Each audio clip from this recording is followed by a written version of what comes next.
Hello বন্ধুরা, welcome back to my channel real lifestyle. তোমাদেরকে অনেক অনেক স্বাগত জানাই। তো দেখো, আজকে আমি বানাতে চলেছি সুজির গোলাপ জামুন।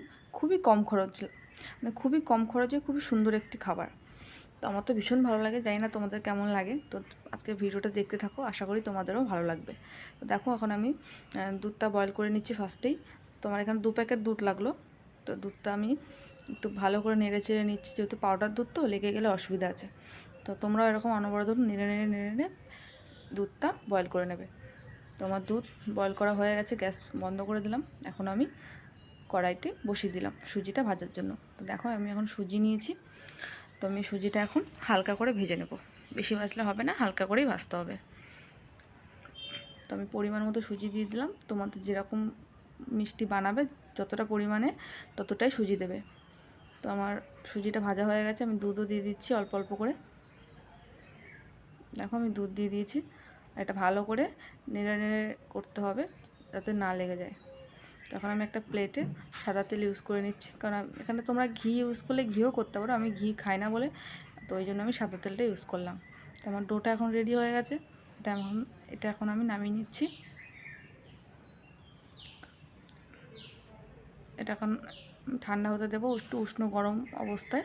এখন আমি আর একটা দুধের প্যাকেট নিয়ে নিয়েছি, নিয়ে এটা ভালো করে মেখে নিচ্ছি। ডোটা একটু উষ্ণ গরম অবস্থাতেই মাখতে হবে, নাহলে মিষ্টিটা বানানো হবে না, ভেঙে যাবে তেলে দিলে। তো সেই জন্য উষ্ণ গরম অবস্থাতেই মাখতে হবে। আর এই দুধটা দেওয়ার জন্য এর টেস্টটা আরও দ্বিগুণ বাড়িয়ে দেয়, খুবই সুন্দর লাগে দুধটা দেওয়ার জন্য। তো এরকম ভালো করে মাখতে হবে, অনেকক্ষণ ধরে মাখতে হবে। এখন আমার মাখা হয়ে গেছে, আমি ছোটো ছোটো মিষ্টির আকারে করে নিচ্ছি।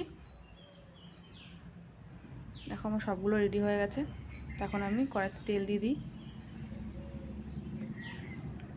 বেশি করে তেল দিতে হবে, অনেক ডিপ করে মিষ্টিগুলো ভাজতে হবে বেশি তেলে। তো আমার তেল গরম হয়ে গেছে, মিষ্টিগুলো একটা একটা করে সুন্দর করে ছেড়ে দিচ্ছি।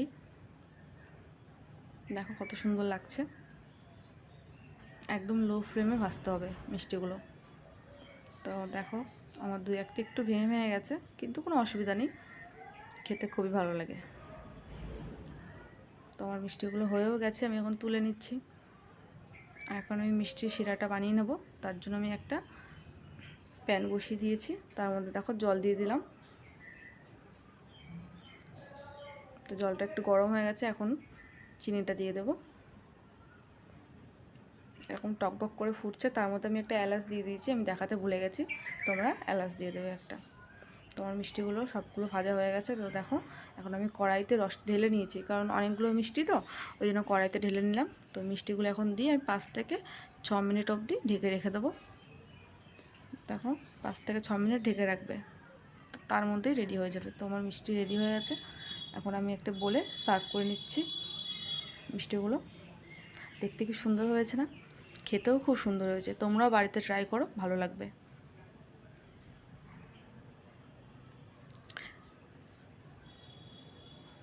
তো দেখো, ওপর থেকে আমি একটু রসও দিয়ে দিচ্ছি, যাতে মিষ্টির ভিতরে রসগুলো ভালো করে ঢুকে যায়।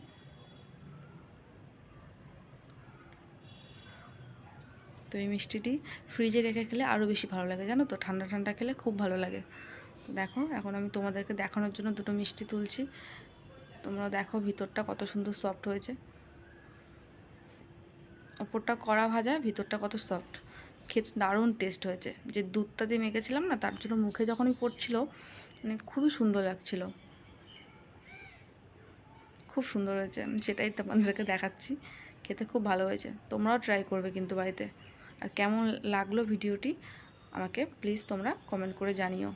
আর এরকম ভিডিও যদি তোমাদের ভালো লাগে, আমাকে একটু আমার পাশে থেকো। Tata, bye bye.